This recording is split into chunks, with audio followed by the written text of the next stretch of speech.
Bonjour à tous et à toutes et bienvenue à notre rendez-vous quotidien consacré à la méditation de la parole de Dieu. Nous sommes aujourd'hui le 19 avril 2021 et nous avons la joie de nous retrouver pour notre halte spirituelle pour la journée. L'évangile est un extrait de Saint Jean au chapitre 9, versets 22 à 29. Dans la lecture de l'évangile d'aujourd'hui, Jésus parle de deux sortes de nourriture, celle qui ne peut durer et celle qui dure jusqu'à la vie éternelle. Il y a quelque temps, il avait multiplié les pains pour nourrir plus de 5000 hommes. Et il y a quelque temps aussi, il a marché sur l'eau pour rejoindre les disciples qui partaient sur l'autre rive. Aujourd'hui, il invite la foule à réfléchir à ses priorités, alors que cette foule se dirige vers lui. La foule travaille-t-elle pour une nourriture qui ne dure pas ou pour une nourriture qui dure jusqu'à la vie éternelle? Jésus prend au sérieux la nourriture qui ne dure pas. Jésus a nourri la foule affamée dans le désert avec 5 pains et 2 poissons.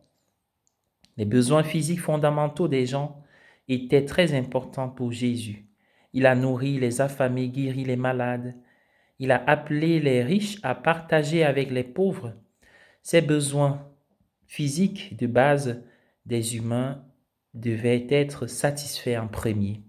Cependant, après avoir rassasié la foule de ses besoins physiques, certains d'entre eux veulent maintenant que Jésus leur en donne davantage. En réponse à cette préoccupation pour Jésus en tant que fournisseur de pain physique, Jésus parle de la nourriture qui dure jusqu'à la vie éternelle qu'il offre.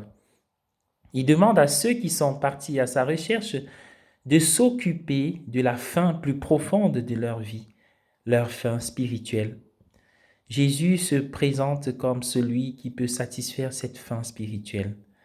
C'est pourquoi il assimile le fait de travailler pour obtenir la nourriture qui mène à la vie éternelle au fait de croire en lui. Croire en lui est le seul travail nécessaire pour satisfaire la faim la plus profonde de notre vie, la faim d'un amour inconditionnel, du pardon, de la vérité, de la justice, de la paix, en définitive la faim de Dieu.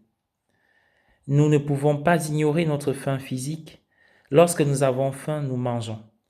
Nous pouvons ignorer ces faims plus profondes que Jésus seul peut satisfaire. C'est pourquoi il attire si fortement l'attention dans l'évangile de ce jour sur l'importance de travailler pour obtenir la nourriture qui dure jusqu'à la vie éternelle. Étienne, qui dans la première lecture annonce la vie qui vient du Christ, s'est attiré du même coup la haine de ceux qui veulent assouvir une autre soif, la soif du pouvoir et des privilèges d'ici-bas. Dieu est aux côtés de ceux qui souffrent en son nom. Ceux-ci triomphent avec lui, c'est-à-dire celui qui le premier a été trahi, torturé, tué, mais qui est vivant parce qu'il est la vie. Bonne journée à tous et à chacun. Que le Seigneur nous accorde de devenir ce que nous recevons pour recevoir la vie éternelle déjà commencée ici-bas.